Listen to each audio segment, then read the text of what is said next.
This is a little early in the morning, you know. It all depends on your schedule.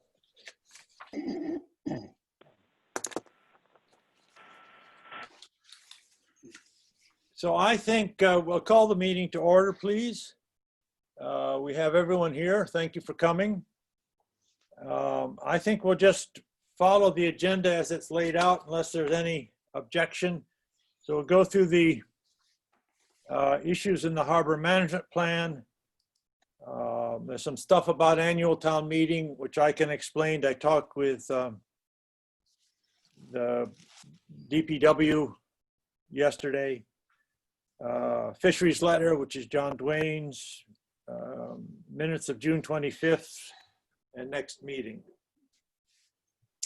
On the harbor management plan, I have sent around a bunch of stuff on the introduction and topics. I don't know if there are any particular comments. The way the introduction started is it listed about 5 things which are ongoing. Nitrogen in the harbor, the Herring River and Mayo Creek restorations, the Comprehensive Wastewater Planning Committee, which is really about nitrogen, harbor dredging, and all we're saying is that these should be brought to conclusion. They've all been ongoing for a number of years. It'd be nice to get them one place or another.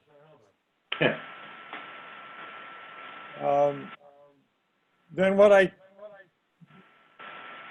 outline next is the number of chapters, proposed chapters in the harbor management plan: climate change, survey of harbor life, that's the Curley report, after dredging, which Tom Slack has sent us a proposal on, a draft, shellfishing, coastal access, which we'll talk about in more detail later.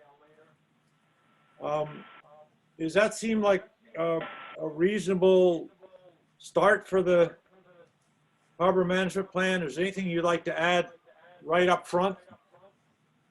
John, one of the things that I think you mentioned in some of your correspondence is that there's a lot of background and details included in the previous reports, 2006 and so forth, which would seem don't need to be included in this one, just referred to, wouldn't you think? Or Yes, and I had included that and forgot to mention it. yeah. I guess, Tom, the other thing that's impressing to me is every week I discover some new source of information. There's just an enormous amount going on. You mentioned this morning the Wellfleet Forum. It was in 2019, not 2020. But if you go to the Wellfleet Forum webpage and work your way through it, you can get to the recording of it, which I will plan to look at later. Well, there's a lot of stuff from the Center for Coastal Studies and Association to Preserve Cape Cod and so forth. Incidentally, it was 2019, not 3030, as I put in the email. Right. Yeah. 2019. Yeah. So there's an enormous amount of stuff going on, and all we have, NRAB doesn't do anything. We just talk a lot. And so all we have to do is pick and choose what we think are the priorities to follow up on over the next 10 years. That's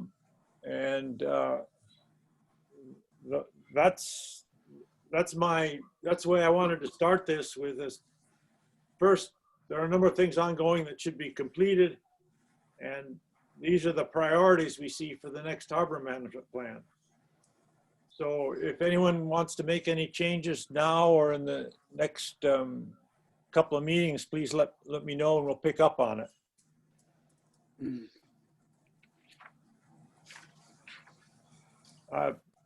Next thing I'd written is an introduction to climate change. And I need to make a change right at the start. what I said is the evidence continues to show that climate change is inexorable. Well, that's true, but what I didn't say is that the significant impact on the harbor is not going to happen for at least 10 years. You can see things starting now, but we have about 10 years of free time to plan. It's not an immediate crisis. It's something that's coming down the road, and I have to make that clear. But then the things I talk about are sea level rising, increase in storms, increase in rainfall. That affects, more rain means that the groundwater level will rise, and that will affect the potentially the way septics work. I talked with Hillary, and she agrees that that's a legitimate subject and that not very much is going on now. So it's a good thing to call attention to. And then, of course, with climate change, things get warmer, and that particularly will affect shellfishing. Any comments on that? And don't worry if you think of something later, just let us know. Thought they were good intros, John. And then we talk about sea level rise. I talk about that primarily in terms of marshes. And the nice thing about that is that Steve Smith, who's a scientist at the seashore, has already done a lot of good work. So all we have to do is to take what he's done and say, well, let's apply it to the marshes, which are on the east side of town, because he was only looking at the seashore marshes, which are on the west side. And so he's presented a full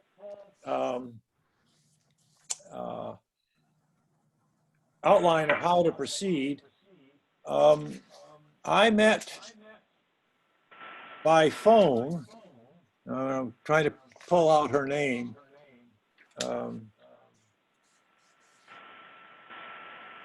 A young scientist from Mass Audubon, and she works for Mass Audubon headquarters, but she has been assigned to Wellfleet Bay to develop a resiliency plan for Wellfleet Harbor, working from the Wellfleet Bay Sanctuary. She's young, very bright, seems very capable. So that's another resource we can draw on. I've asked that when she come to town the first time, she's just joined Audubon. I think she and Steve and I will meet and we'll begin to put together a plan, which we can recommend and somebody else will do, which is wonderful.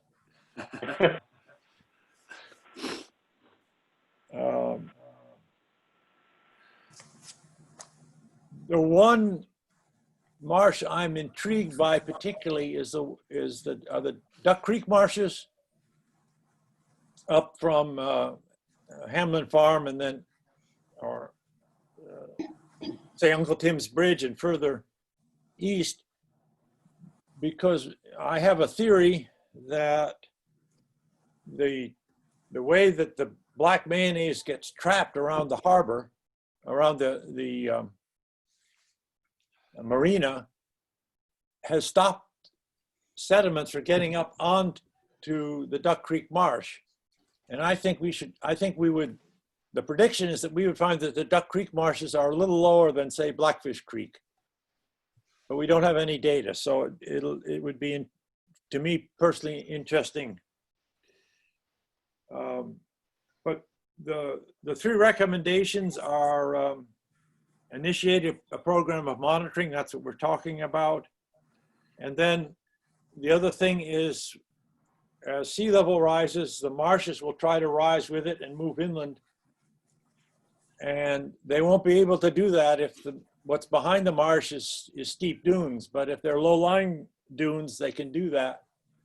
The Conservation Commission has already put a rule in their bylaws that allows them to protect these low-lying dunes and properties which are faced by salt marshes. So I think that's a step in the right direction. Whether it survives judicial review or not, I don't know. That's being tested. So again, if there's any other recommendations or ideas or concerns about sea level rise that I haven't mentioned, well, please let me know.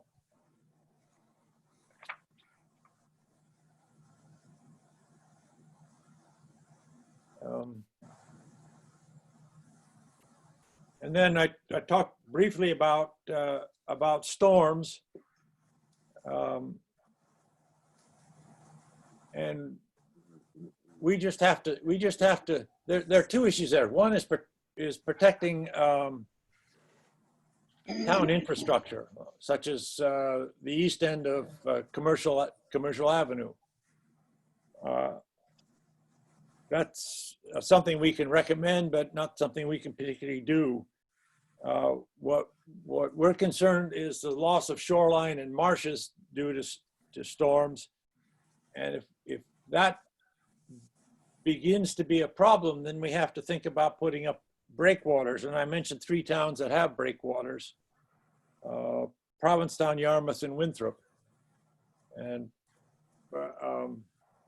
that's pretty speculative at the moment. So we want to be careful that any language you use there is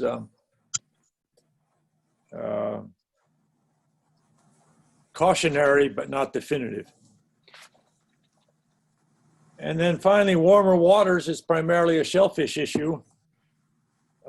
So I think it's about time that I turn the subject over and we talk about some of the other issues besides climate change. Any comments? Yeah.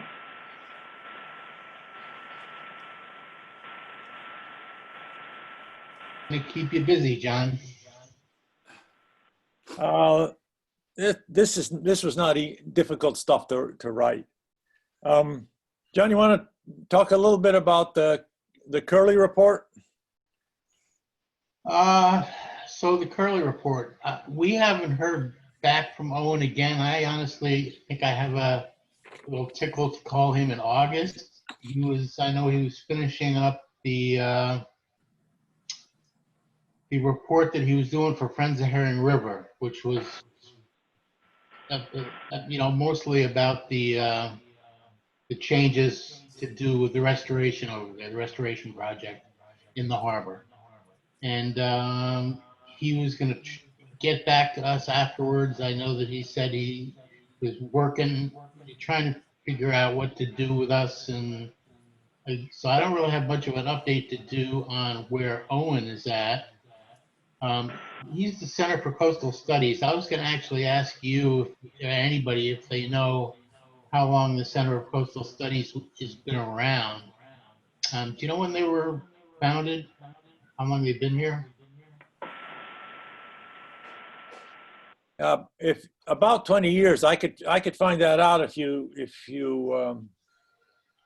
All right. Well, because we've been referring to the Curley report.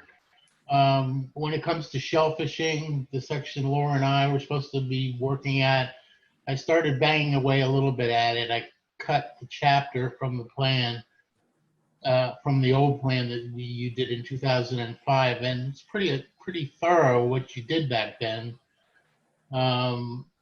And so the idea is that we're going to be having a new Curley report, and it's going to be the Center for Coastal Studies report. I don't know what we're going to call it, but it's going to be an updated report from them.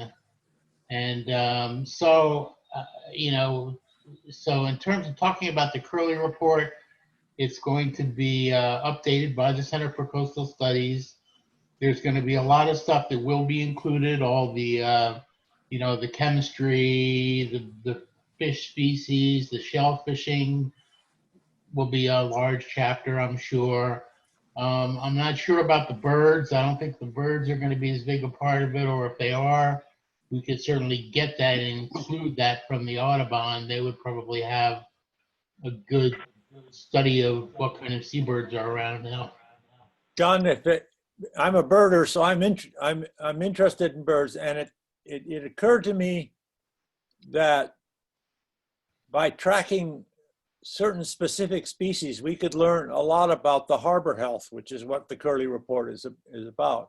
Okay. And I was thinking particularly of some of the birds like eider and scoter, which are here in the winter, because these birds are diving ducks, and they feed on small shellfish. Mm-hmm. And the other birds I was thinking of were osprey and loon, which feed on fish. So if you track how well those species are doing, you've got a marker for how productive the harbor is. Okay. Well, the Curley report had a very thorough chapter on the bird species of Oakley Harbor, so it wouldn't be difficult to include it. And, you know, I'm mostly interested in the fish and the shellfishing aspect of it, of course. And I think that there's some changes. I mean, one of the things I was noticing from when we were doing the shellfishing, which was a big part of the Curley report, shellfishing, is that, you know, we've got it's a new species, although I don't know that it's new, but the blood art clams are something that's a new market. And I guess they've been there for a long time, but they just started harvesting them recently just for sale. So that will be included. And so, you know, again, that's going to basically be, I'm going to be counting on Owen to help us out with coming up with a new Curley report. That's if he's from the Center for Coastal Studies, and I haven't followed up with him for over a month now. And he was going to get back to us. He did sort of send us a rough outline of what he was thinking about, but he hasn't put anything together yet. So we'll wait to hear from him.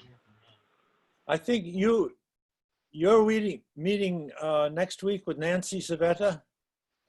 Yeah, Nancy, I sent an email to her. She's apparently really backed up with Clam Relay right now, and she just hasn't. You know, I only contacted her about a week and a half ago, and Yeah. she's finally got back and said that she's just been jammed up with this. I understand it's summertime. I was looking at some of the stuff that I did for the Wellfleet Harbor Conference. I guess it was the 2015. I put together a lot of numbers that, you know, that were provided by the DMF. And I figured that would be included in the shellfishing chapter anyways. And so, yeah, Nancy's going to get together and help us out a little bit with the shellfishing. I circulated the chapter from the harbor management plan, and I started, like I said, I only got through like the first 2 pages trying to figure out how to preface it. And I'm not sure exactly what the format's going to be. And this is like, so we're talking about shellfishing now, the shellfishing chapter of the harbor management plan, I guess. What the format of that should be would be, you know, shellfishing, what the shellfish status is, what we're doing numbers wise, and then recommendations, as opposed to the harbor management plan from 2005 had a chapter on wild fishery recommendations. Then it was the aquaculture industry recommendations. So instead of having recommendations at the end of each chapter, have a list of recommendations at the end of the whole chapter on shellfishing. So the format, I guess, will be a little bit different if that's what we're looking at. Well, John, I guess the thing I would say about format is get your ideas down, put them in some sort of practical format. And what I will do when I get all the chapters done is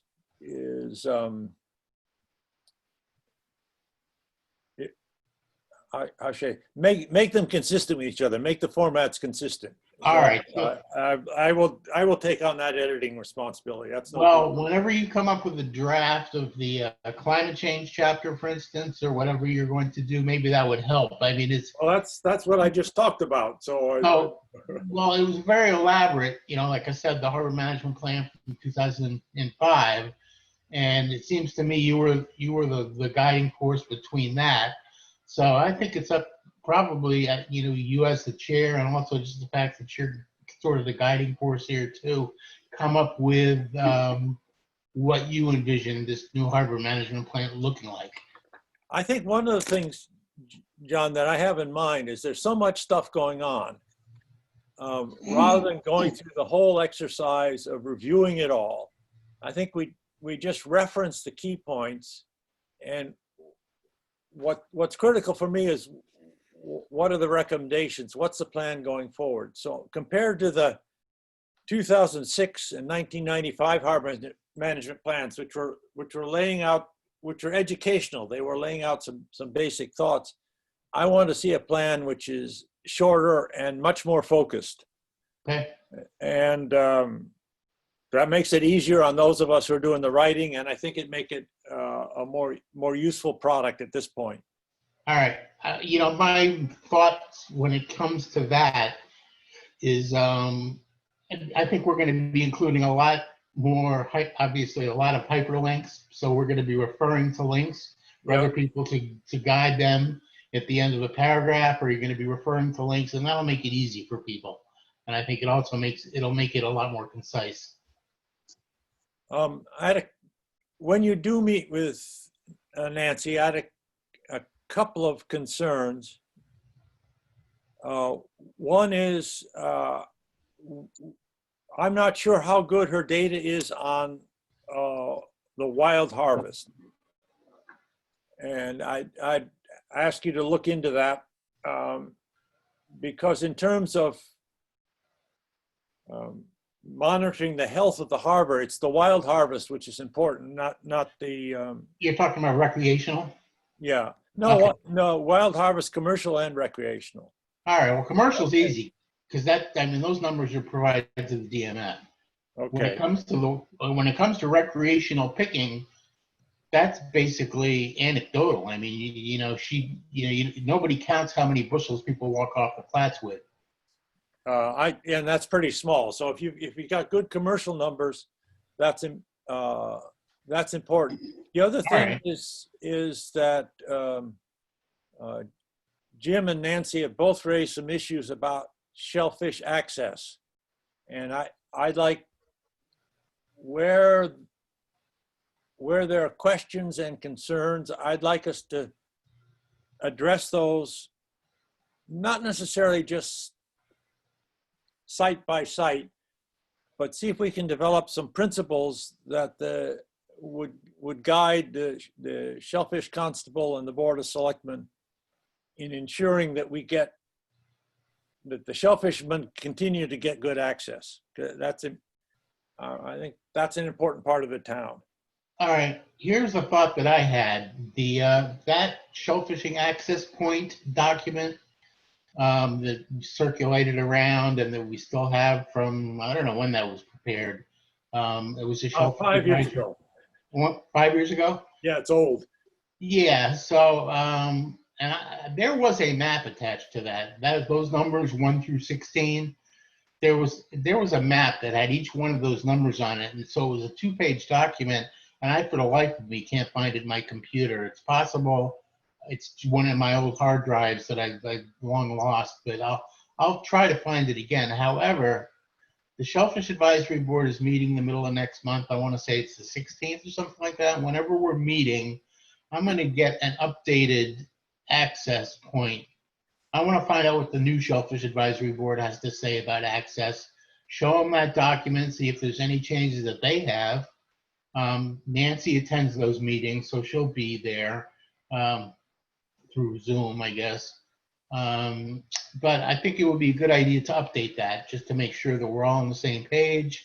And I don't know that there's any, I remember that it was when Barbara Austin was the chair, which is when that last report was done, the access point document, there was some discussions about where some people go, and then maybe we don't want to make any, waves about this access or another access, because we've kind of gotten particular shell fishing people have a relationship with a property owner, and they just want to not make waves, and they want to leave it that way. So when it comes to publishing anything or leaving anything, I think they may have something to say on what's included and what's not. I accept that. I assume that. But for example, that list that Nancy put out, I didn't think was complete. There's, if you go along Chequesset Neck Road on the way out to the dike, Sure. there shell fishermen park and walk down from one of the high points on the road, not too far from the dike, and that's not in the list. Well, there's another one too, which I remember. I can't even remember why it came about. Well, it was when the Chequesset Yacht Club was doing something over there, and there was a property owner pretty much across from where the golf course is. Yeah. They had a set of stairs that goes down to the bottom, and it showed that there was an access point. And we ended up getting official permission. We did a swap or something with that property owner. Anyways, that's a new shellfishing access point. It's a real long set of stairs going down there. And I don't know why anybody particularly would want to use it, but it is technically a new shellfishing access point that is open.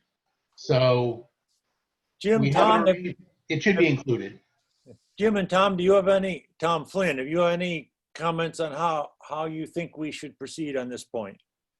That, I'm not familiar with the one that John just spoke about. The one at the top of the hill there. Yeah. Was always in question, but never really disputed. So, and I don't know why they use that one, to tell you the truth. It's far probably far to get down from there too. It's because it gets you down to the gut. Well, yeah, but I think you're better off. I always thought better off coming at the Fisherman's Landing or one of those places down there. Well, if you drive by it, you can see there's been a lot of vehicles parking there. Yeah, it's been in use for a long time.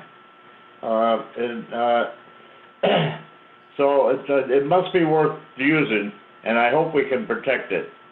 The ones I'm worried about, and it's mostly over on Lieutenant's Island. We're having a lot of erosion and other problems over there that we really have to contend with. Yeah, Jim took me to see some of those, and I'm beginning to understand the problem. And there's also a beach problem there at the southwest corner where Jim saw. I don't know. You once mentioned the number 32 cars parked there. I don't know how you get 32 cars there, but it's a problem. Well, when it comes to access points, I think that the key is that our goal should be to protect all of them. Like Tom was saying, they're there. However often people use them, we want to make sure that they're able to have continued use. We don't want to lose it. So they should be listed. Unless there's some reason why a property owner or where a particular grant holder or a shell fisherman doesn't want it. But again, it should be, we should try to protect those access points. absolutely. Jim, can you hear me? Yes, I can. And Okay, I was worried that you got cut off somehow. I'd like to add that I'm concerned that when we do lose a key access landing, such as the southwest corner, Yeah. I'm not talking about the parking situation. When the Autobahn shut that down, I mean, they created the problem that I did see 30 plus cars, and as soon as the greenheads leave, there'll be 30 back. Right.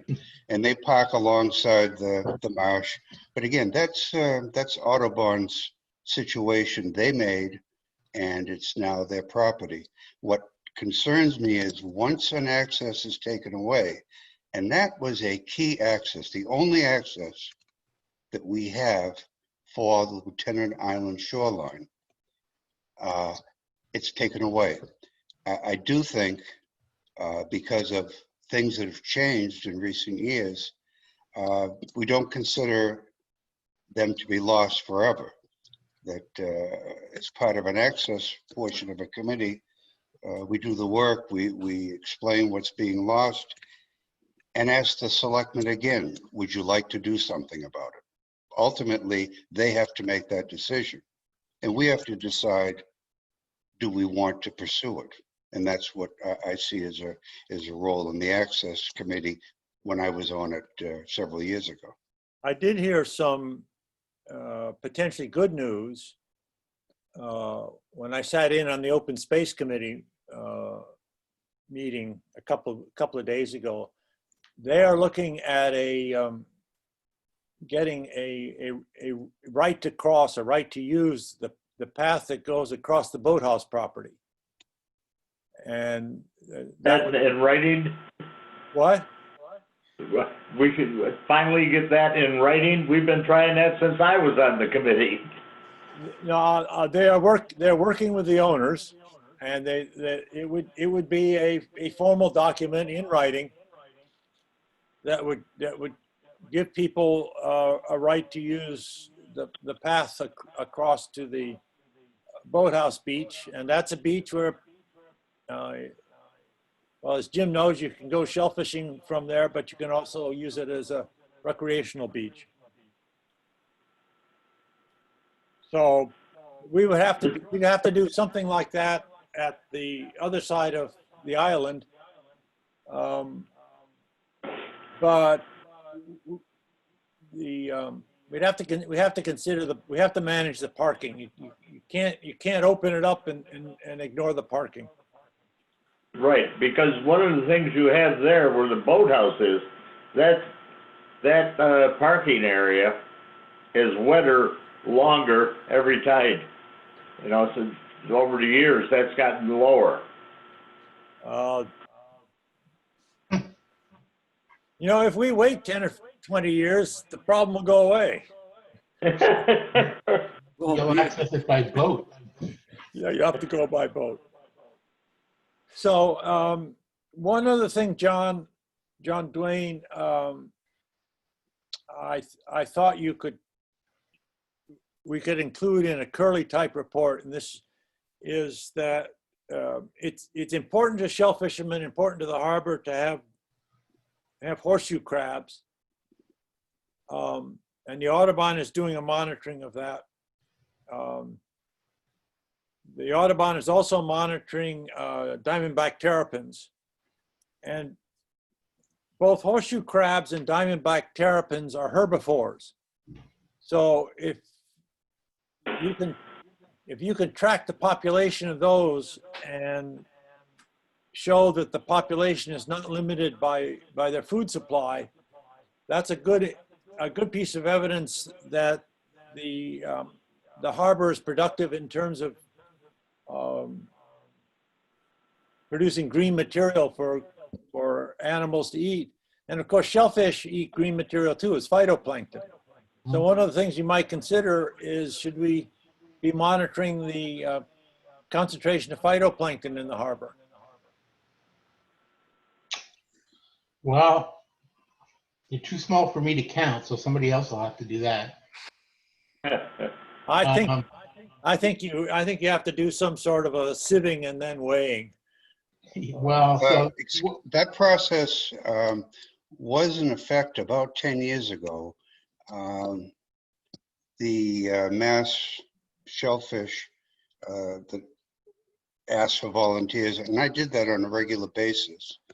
I would go to the harbor, I would seine, I would check in a microscope and do a count for them, and that was reported.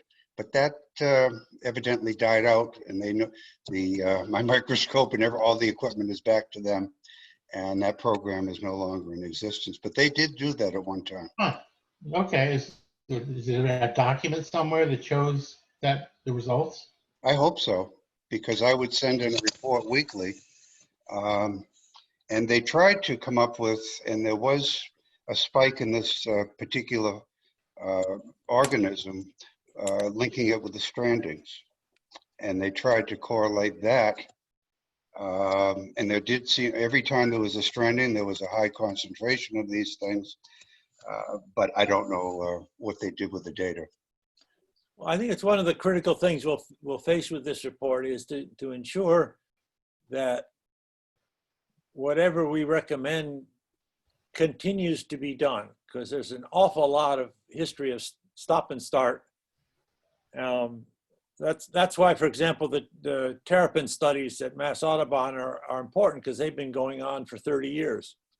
And Well, also, if you start it and stop it, as Jim was saying, it kills the value. well, Barbara Brennesol would certainly know a lot about the terrapin study. Yeah. When it comes to horseshoe crabs, there is a commercial fishery for them, so that would be one way to track populations to see what the landings have been year to year. Because I just noticed that the Division of Marine Fisheries does have that as a category of landings in Wellfleet. And what else was just on my mind? Oh, the other thing is when it comes to diseases within shellfishing, you know, we have red tide occasionally, we get QPX, we had a norovirus that one year, if you remember that. So there are things that have happened that are worth studying. They should be mentioned anyways. And, you know, I don't know what data there are on those kind of things, but that would certainly be something Owen should be able to track down too. Well, if we have any recommendations on shellfish practices that would tend to minimize the risk of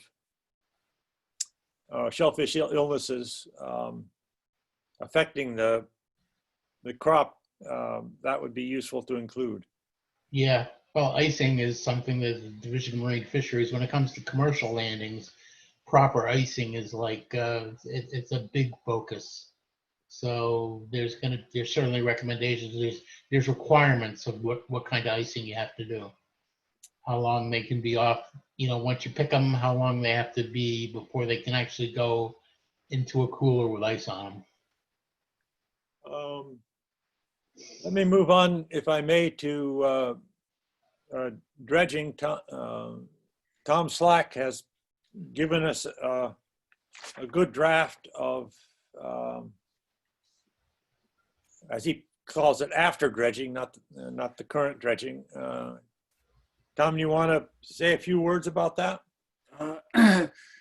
Yeah, it's just, you know, the question is, I guess, is there something, some value in dealing with the dredging spoils or the dredge material that is taken out of the harbor? I mean, it's obviously important for the viability of the harbor and the town itself to continue to dredge. And but is there something that we can do in looking at what other communities do? For instance, Truro takes the dredging from Pamet Harbor and puts it up on the town beach there. I'm not exactly sure how that works, but it seems like it's something they've been doing for a while. And there's other places that have similar sorts of programs. And if I could just interrupt, it turns out I had forgotten this. The town of Wellfleet does something like that. Every summer, there's a lot of sand comes down from Keller's Corner to the L-shaped pier. And every couple of years or so, the town puts it back on Keller's Corner. So that's the same principle. Okay. Well, I mean, you get into a little bit of a different story when you're dealing with so-called black mayonnaise. And, you know, we've had the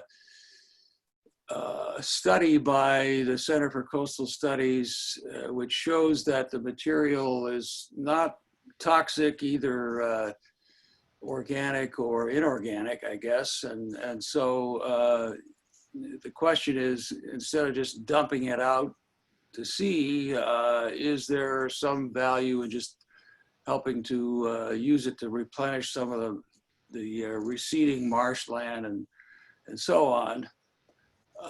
Again, the practical issues of this are difficult, you know, and expensive.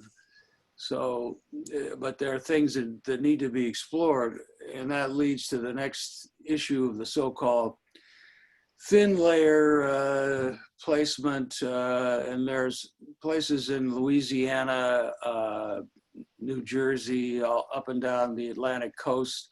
And again, we've talked about this before, where the dredge material is sucked up into a slurry and sprayed out in a thin layer over the marshland. And it sounds like a hell of a thing to do with black mayonnaise, but it, you know, it may, if the stuff isn't toxic and it can be spread out in a thin enough layer that it can start to replenish the marsh, then it's worth, I think, exploring. And there's a lot of research that's been done on this, a lot of it by the Army Corps of Engineers. And John, you mentioned this young person that's coming to Audubon apparently has some references to this as well. Is that right? That's right, yes. Yeah.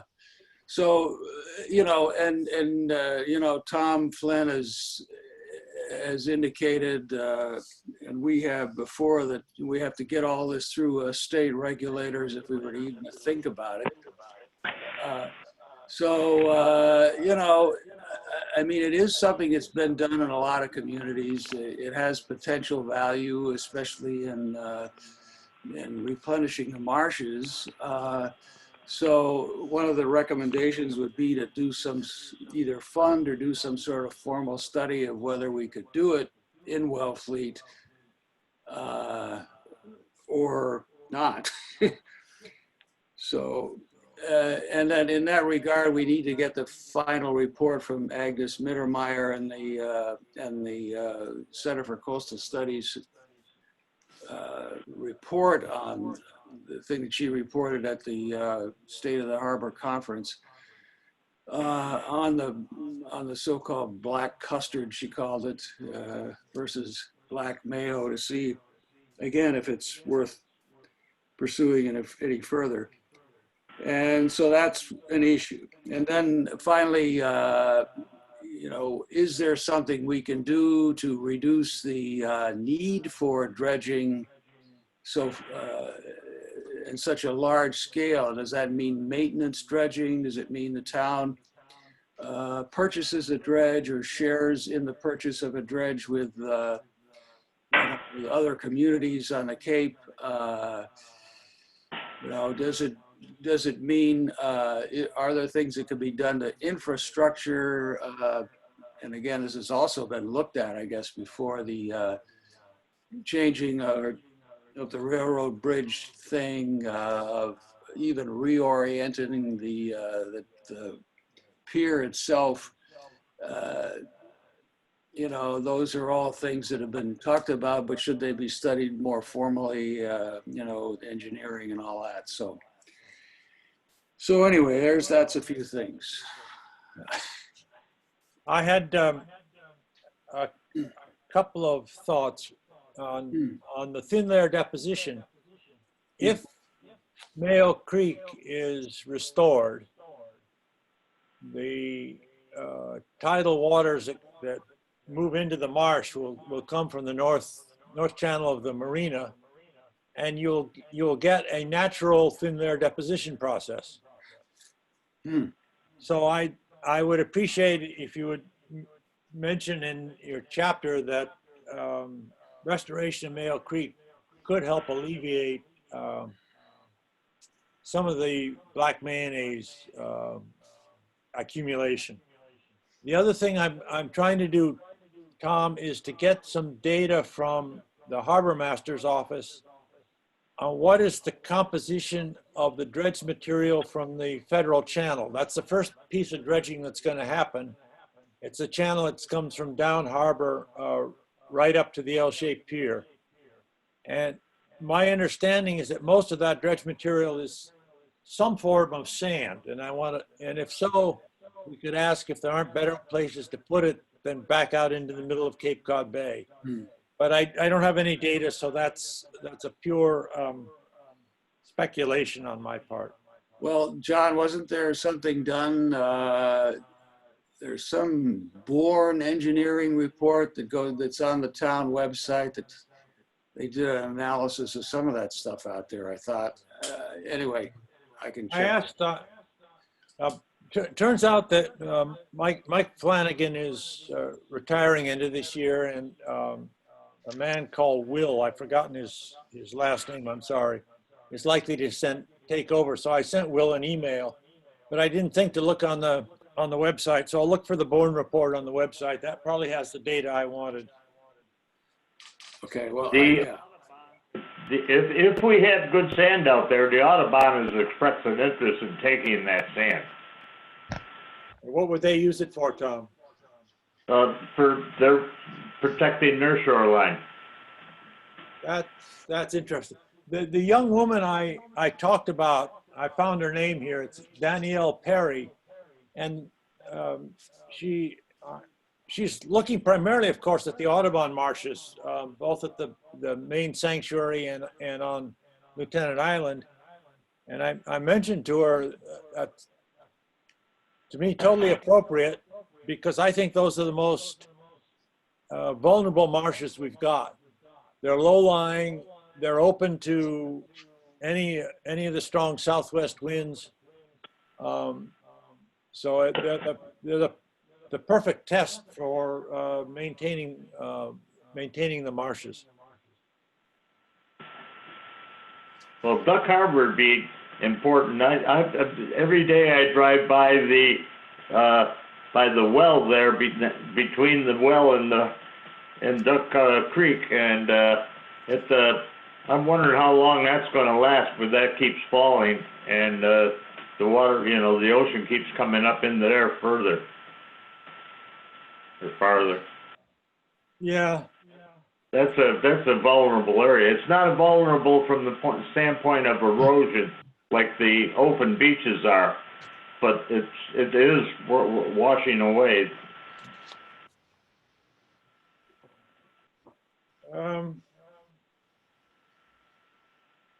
Any other comments on the harbor management plan?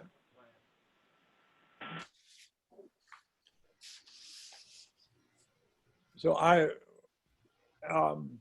very much appreciate that Tom Slack has got something actually written, and I would love to see that from everyone else. Even if you don't think it's complete or it's just a first draft, it's much better to have something concrete to look at. So we need to talk about coastal access, not only for shell fishermen, but are there any issues about citizen access in general?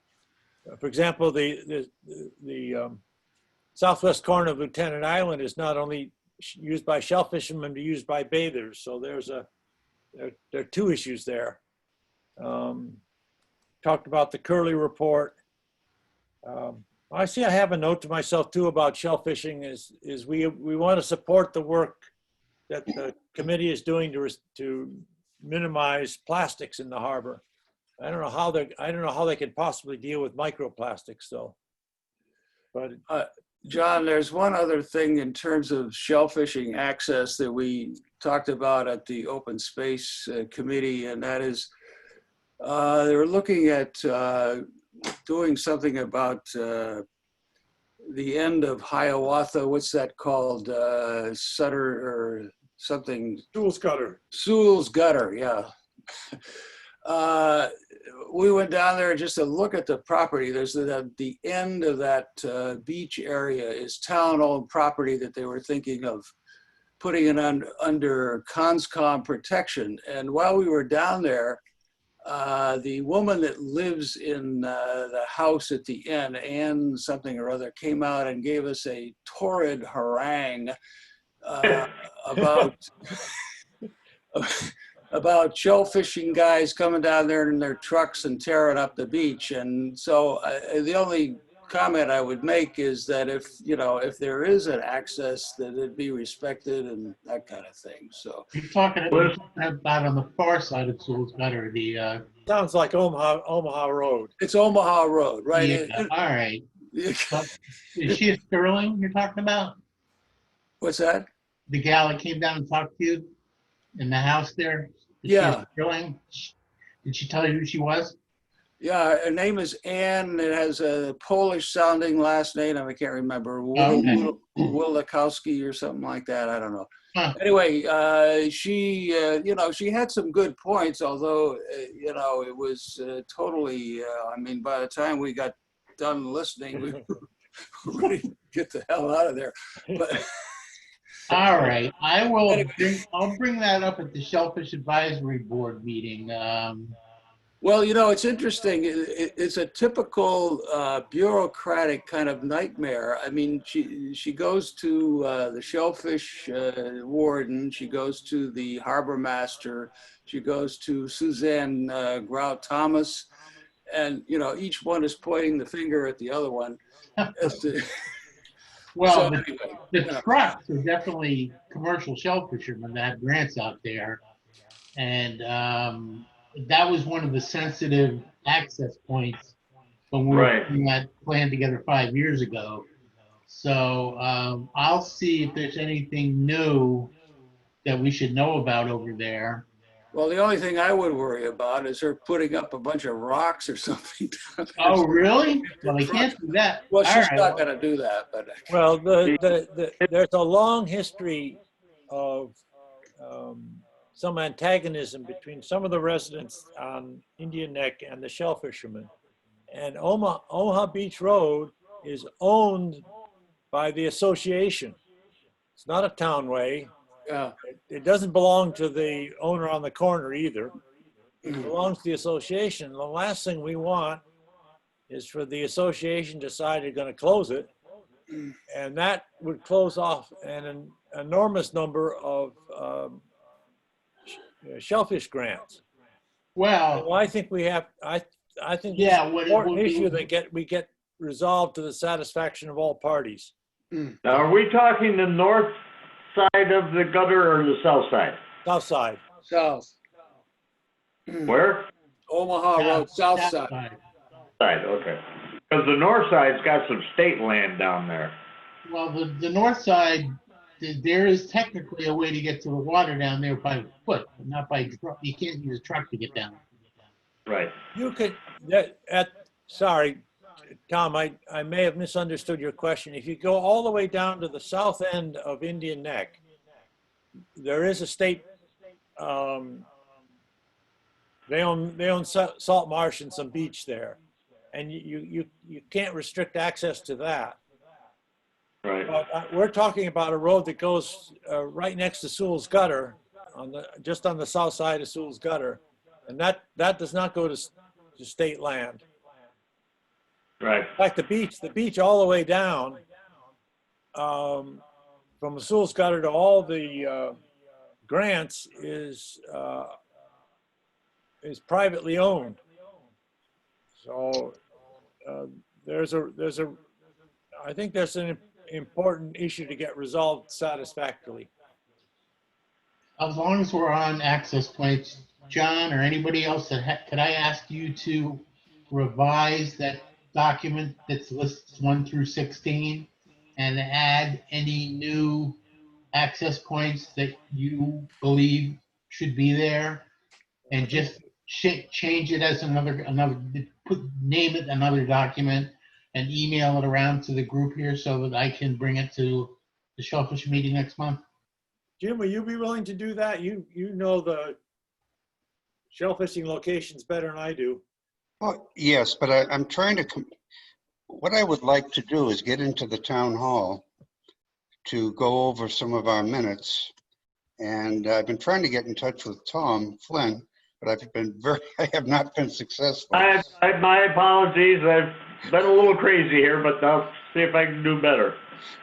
What I'd like to do is, we should come up with a master list, one place that everyone is in agreement on the levels of access that we have, at the various points around town. We don't have that yet, but to. We had a pretty good list when Yes, I we left. did. And that's what I would And love to I find. don't know where it went. I don't know where No, any of it's gone.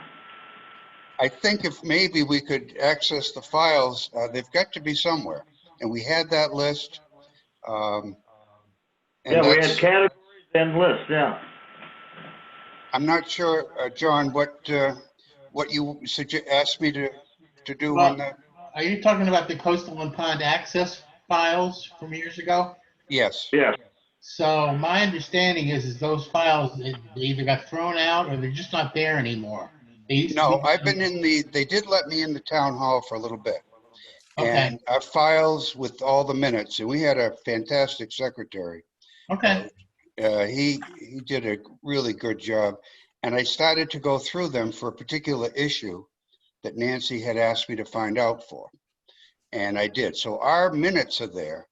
We did have a map where these things, and that's what I'm looking for. That may be in the file cabinet, but at the time, this was maybe a month ago. What they did was I had to request what I wanted to see, and someone would bring that information to me and put it on the desk, and I could go through that. Huh. But I could not physically go through the file. So our records are still there for the Pond okay. Access Committee. Yeah. See, I left 10 years ago, so. Correct. I Okay, would like to, if I could possibly let the folks on the committee, in way of introduction, why I'm even sitting here, is I had started to get back into dabbling around with the shellfish, spending a lot of time over in Lieutenant Island this spring, and found the number of young shellfishermen and women is just incredible. And they're doing this for a living. And then I would see the work that we did on the Pond and Coastal Access Committee. I mean, that was just it was like non-existent. We really didn't accomplish too much in the way of getting new access, keeping what we had. And right now they're going to lose, if we don't act on certain things, most of the access to that island through a lot of reasons. So I said, well, I called the selectman's office and said, can we reinstate the Pond and Coastal Access? And someone said, well, there is a portion of it on your committee, the NRAB. And I said, fine. And that's why I'm here, is my primary interest is the access. I mean, for me to get up on speed, this committee I found does an incredible amount of work. And I'm so grateful that this committee exists. I would like to spend most of my energies addressing the accesses and helping. I mean, to lose those is to lose livelihoods for people, young people, and that's why I'm here. I mean, my background is in science and so forth, but my interest is in the access. well, I think, Well, we I did, think you'd find that I think you'd find this committee is supportive, Jim. What we need is a roadmap. And that's kind of, maybe that's another way of saying what I'm asking you for, because Yes. you If actually do. You actually shellfish, so you know what you're Yes. talking about. If I could get together with Tom at some point, that would be very helpful. And I agree. and then we can present to the committee what we came up with. And I also what came to mind was there's a very passive access that's being denied in terms of a visual. If you go to, you take the road and go to Great Island, right at that little rotary, for years, that's where the elderly, and I'm there now, would go park their car and watch the sunset and actually Yeah. the water. That no longer, because at the time they would trim the trees down. Right. Really, they would go out and trim the trees down. No one's asked probably for them to do that again. But that type of access, I think also is what we have to look at. That And it doesn't take maybe a call to the national park or whatever, but that's the type of thing that I think access also involves. Well, trying to cut down a tree anymore here is impossible. It's almost akin to heresy. Just take the top off. That's a no-no too. It's not as simple as that with the seashore. Yeah, it's certainly worth looking into. I think what we would find is what the seashore here can do comes from Washington. So we might have to go through some of our representatives to get some action on that. Well, then we just, this committee did a fair amount of work on coastal and pond access just last year, and there should be a report in there to that John sent to the select board. It's in the record someplace, right, John? Yeah. But I think, Tom, what that report was more an inventory of what is, and now what Jim is recommending, what Tom's recommending, and I agree with, is we need to put on top of that an action plan of what we're going to do, and I think this gives us an opportunity. All right, I can volunteer to, I'll circulate, everybody already has the plan now, correct? The one that's got the 16 access points? Does everybody have a copy of that, this Word document? Somewhere. All right, I'll circulate it again. Send it out.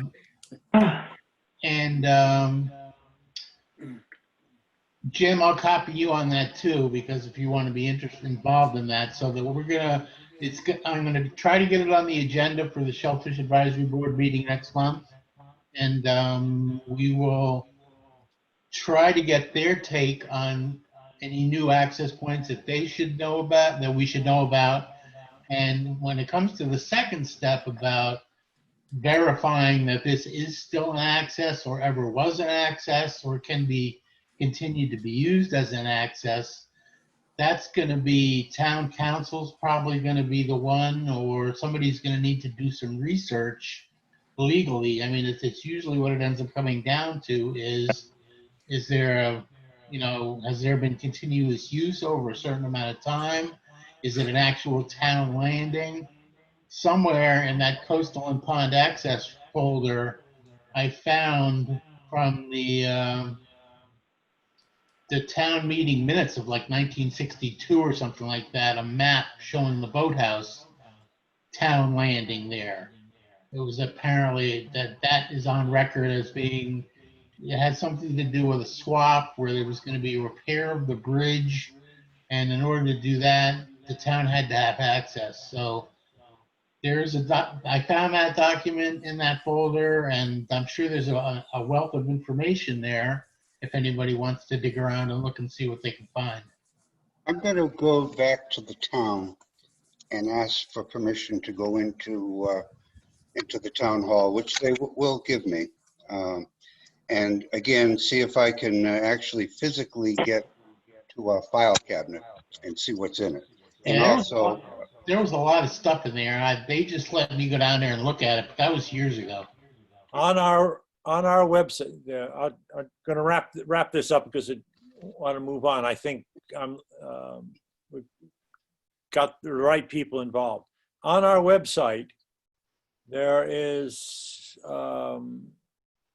shown an Appendix A and B.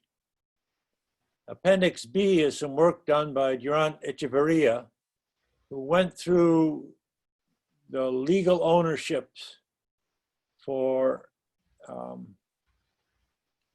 every public access point to the harbor he could think of, pond and harbor. And so if there's a legal access at the boathouse, it'll be in there. I think Irene Payne's video was built on that. So, Our work was built on that also. yeah, so it's useful from time to time to go back and look at that. It's still, I think, complete and valid. Couple of issues that I saw from annual town meeting. I was surprised to see that we were asked to give an opinion about a Duck Creek revetment. So I called up the head of DPW and had a good conversation with him. What was that about? Well, it turns out what they're concerned about is the intersection of Commercial with Route 6, way off at the east end of Duck Creek. And and what they're concerned about is just a planning document. Wait a minute. Commercial and 6, or Main Street and Main Street and 6, yeah. Okay. Sorry. So I'll try to get some more information about exactly what they're looking at. I was worried that they were going to build a new revetment somewhere in Lower Duck Creek. Well, it's way up at the upper end. Well, there was some controversy over the state culvert there last year or two. Yeah, well, what the state did is they went in and they changed the gate that runs from Duck Creek into, I think it's Hawes Pond, that little pond. Right, right. And so now Hawes Pond is not got any salt water going in anymore. So I don't know if we can revisit that as part of this. But I need to get some more information from DPW to see exactly what's going on. Oh, would this be to replace that, there's a revetment behind where the gas station is there. Is that what you're talking about? There's there's an earthen revetment Something, right before the end of Duck Creek. yeah, something like that, John. I was expecting, I had all my arguments lined up about why we shouldn't do this. I thought it'd be over near where the lumber yard is. They'd be putting in more revetments there, or they would be putting in a revetment where the parking is at the foot of Bank Street. Well, it isn't. It's over in that other area. Who's And I said I proposing? wasn't familiar with it. And we don't have to say anything until we're going to be expected to say something in Duck Creek. But let me try to find out a bit more about what it's about. All right. There's also, I noticed, an article about Lieutenant Island Road. Well, I got all concerned about that had something to do with the island. It's not. It's from Route 6 to Catfish Road. Catboat Road, sorry. So it's not really something that we would normally be worried about.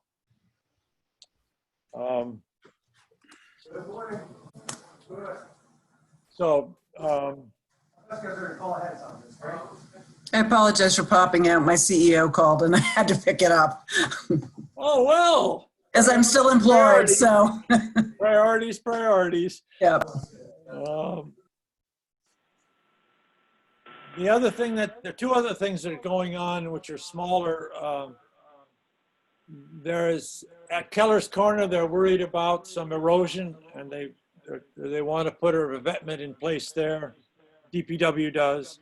And also they have some concerns about the road that crosses the Mail Creek, the mouth of Mail Creek, just before you get to the marina.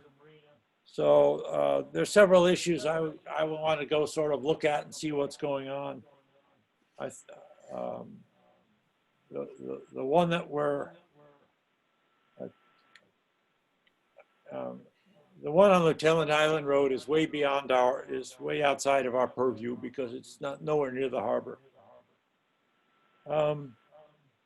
John, the fisheries letter, I would like you to talk a little bit about the Menhaden, and then I'd like to have a formal vote to approve the letter that you have sent. The purpose is to begin to get them on the public record.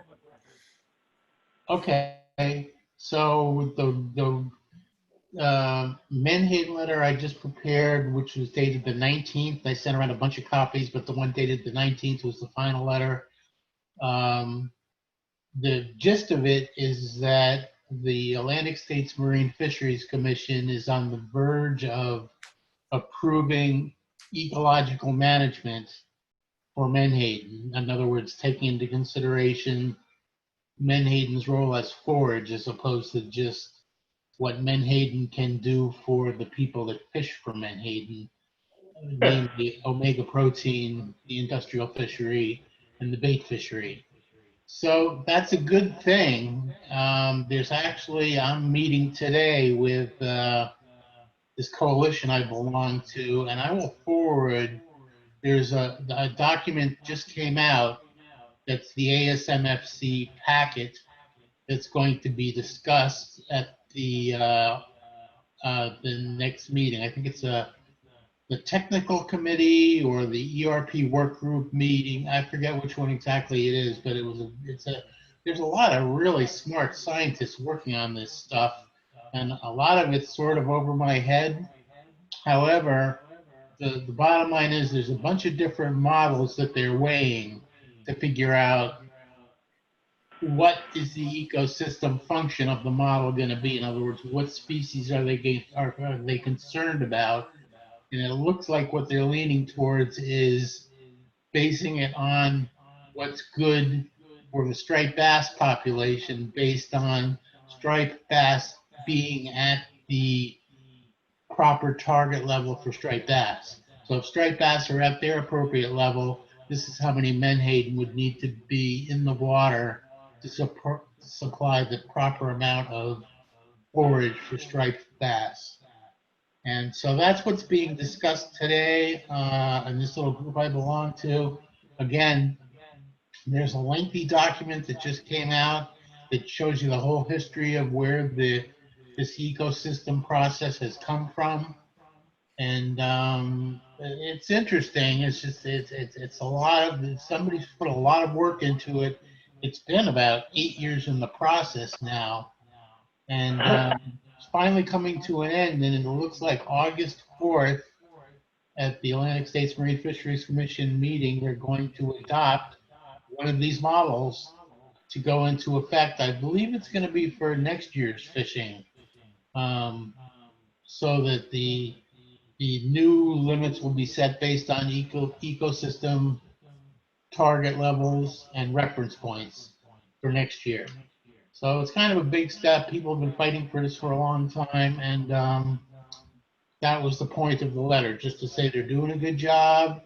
This is what we prefer. There's, a target level and a threshold level, which deals with, what the numbers are where they turn the fishery on and shut it off. And that's what I followed in that letter that I sent. So if anybody has any questions about the letter, I'll be happy to answer it. But we're having a big lengthy discussion about it today. And August 4th, there's a webinar that's available to the public. It's the Atlantic States Marine Fisheries Commission webinar. You'll find it on their calendar. And I will be listening on that day. Any comments, questions? John, I'm very impressed with the work that your colleagues have done, because I can remember what the situation was, 10 years ago, where basically that company down in Maryland was deemed to own, or I guess they're in Virginia. Yeah, they are, Virginia.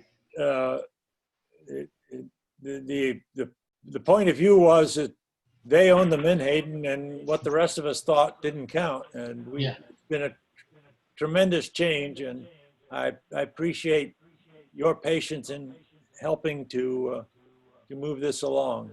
So I will make a motion. I'm going to make two motions, actually. The first motion is that we accept the the recent letter that John had written on July 19th. And that makes it part of the public record. Second.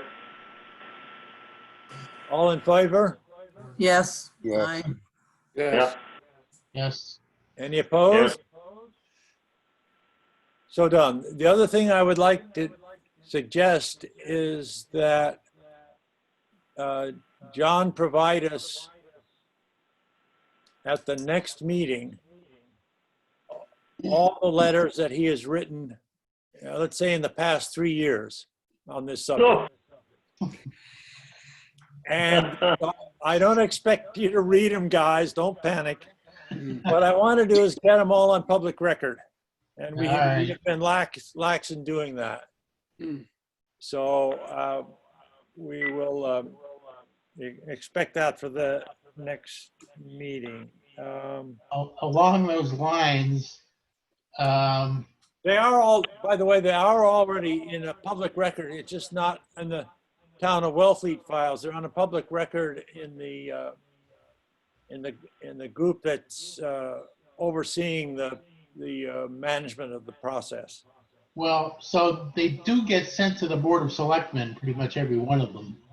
So, and again, along those lines, Ryan Curley, Yeah, I know, Ryan. yeah, well, he sent that letter. Remember the email he sent you? Mm-hmm. He's a member of the select board, right? Mm-hmm. So he's paying attention because he sort of sent me a comment and I replied to him. And anyways, somebody's paying attention at the Okay. town. So, Well, we'll just put them on file. all right, that's fine. I say no one has to read them, so that's good. They are well written.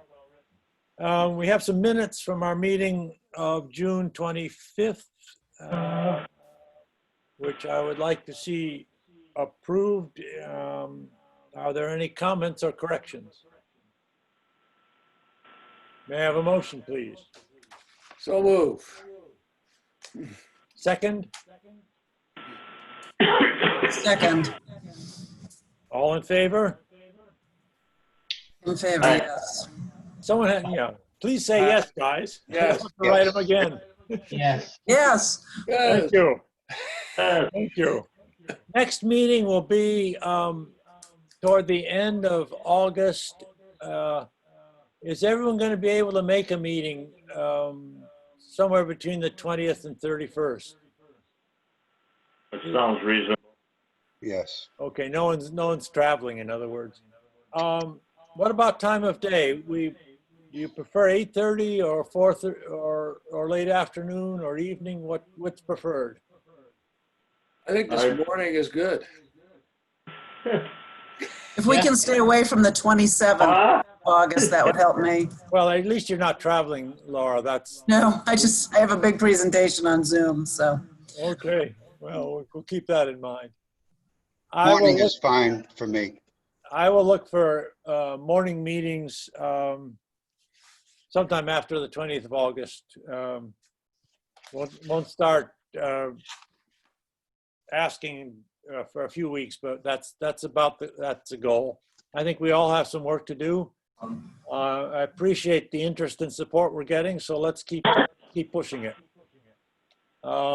Motion to adjourn. So moved. Enjoy your summer, and we'll see you again in August. Thank you very much. See y'all. Thanks, everybody. Bye-bye.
Oh, yeah.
The fuck is it, man?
The fuck is it, man?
Come on, man.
Welcome weather.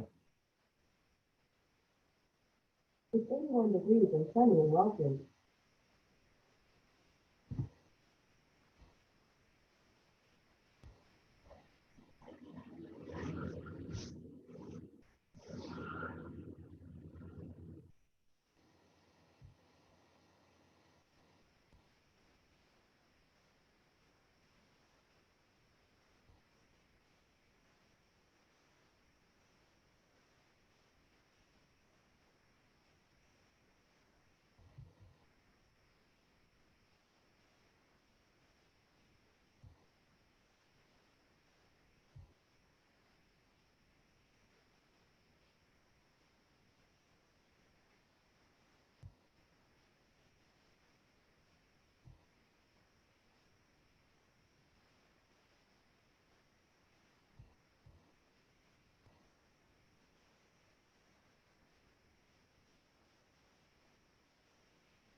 Wellfleet weather radar.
You have one, you have 13 messages. New message, message transferred via general mailbox.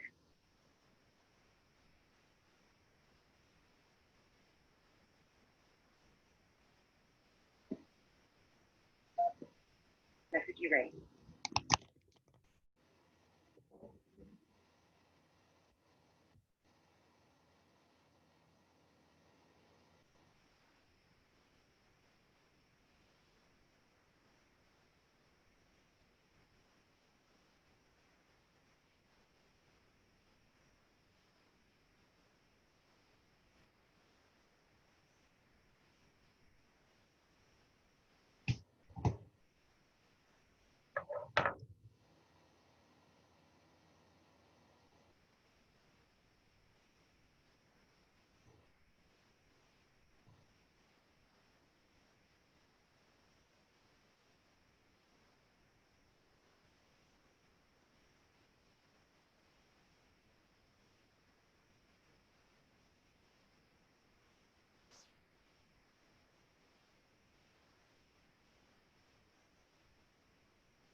Right.